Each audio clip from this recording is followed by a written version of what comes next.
Sir बस sir से पूछिए सर ने फिजिक्स ही क्यों चुना पढ़ाने के लिए। फिजिक्स क्यों चुना पढ़ाने के लिए? तो ये तो मैंने क्लास में बताया। ये क्वेश्चन पूछ रखा था बच्चे ने कि सर उनसे बस यही पूछा कि फिजिक्स ही क्यों चुना। सच बताऊं क्या? हाँ सच बताओ। तो सच ये है कि बाकी बच्चे शायद जानते होंगे या नहीं भी जानते होंगे, तो इस साल बच्चों से बातें कम, पढ़ाई ज़्यादा चल रही है। बात तो बिल्कुल नहीं कर पाते बच्चों से। वो बच्चे पूछे ना। अच्छा, उनको नहीं पता होगा, तो बहुत सारे बच्चों को नहीं पता होगा। तो ये सच है कि मैं कभी बचपन में स्कूल नहीं गया। ओके। घर के कुछ कंडीशंस ऐसे थे, मतलब ऐसा नहीं कि खराब था, बट हाँ कंडीशन कुछ ऐसा क्रिएट हो गया था, कभी बताऊंगा, कि मैं घूमता रह गया, कभी नानी के यहाँ, कभी बुआ के यहाँ, कभी मौसी के यहाँ, कभी फूफा के यहाँ, कभी ताऊ के यहाँ, तो ऐसे घूमता रहा, तो स्कूल नहीं गया मैं। तो पहली बार मैं स्कूल गया था 8वीं में, ठीक है। तो इतनी पढ़ाई हुई नहीं, physics, chemistry, math, board, zoology, Sanskrit, history, मुझे कुछ नहीं आता। 8वीं में मैं स्कूल गया और तब तक लिखना पढ़ना ट्यूशन में सीख जाता है। अच्छा, ओके। ट्यूशन में, घर पे ट्यूशन होता है ना, मास्टर साहब आते हैं पढ़ाने, तो उनसे थोड़ा लिखना पढ़ना आता था।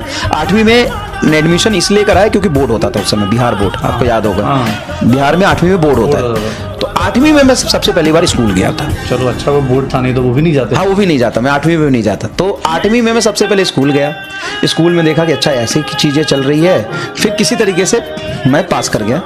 और 10th बोर्ड की अगर मैं बात करूं, मतलब 10th में बोर्ड होता है, 10th बोर्ड की बात करूं तो मुझे ये याद ही नहीं कि मैंने खुद से क्या लिखा था बिहार बोर्ड में। व्यवस्था ऐसी थी कि आसपास से पर्चियां इतना आ रहा था ना कि उस पर्ची से मेरा काम हो गया, मैं पास कर गया। अब जब पास कर गया तो मैं गांव में ही रहा मैं तब तक। मुजफ्फरपुर एक शहर है, वहां पे मैं गया पढ़ने। तो वहां पे 2 साल खूब मस्ती करी, बिल्कुल नहीं पढ़ा। और 12वीं बोर्ड में मेरे नंबर आए कुल 45.5%। 45% मेरे नंबर आए। उस 45% की वजह से डांट वाट बहुत पड़ा, घर वाले से बहुत मार पड़ा, बहुत दिक्कत हुई। उसके बाद मैंने जेईई के लिए ड्रॉप किया था। और उस ड्रॉप ईयर में घर वालों ने पैसे नहीं दिए, किस तरीके से थोड़े पैसे दिए, तो उस पैसे से मैं एक ही ट्यूशन पढ़ सकता था। और वो ट्यूशन पढ़ा, मैं कोचिंग पढ़ सकता था, और वो कोचिंग पढ़ा फिजिक्स का। अच्छा, मतलब तो वहां से एक ही पढ़ सकता था, वो फिजिक्स का पढ़ा। तो उसके बाद फिजिक्स पढ़ाना शुरू कर दिया। बस ये कहानी है।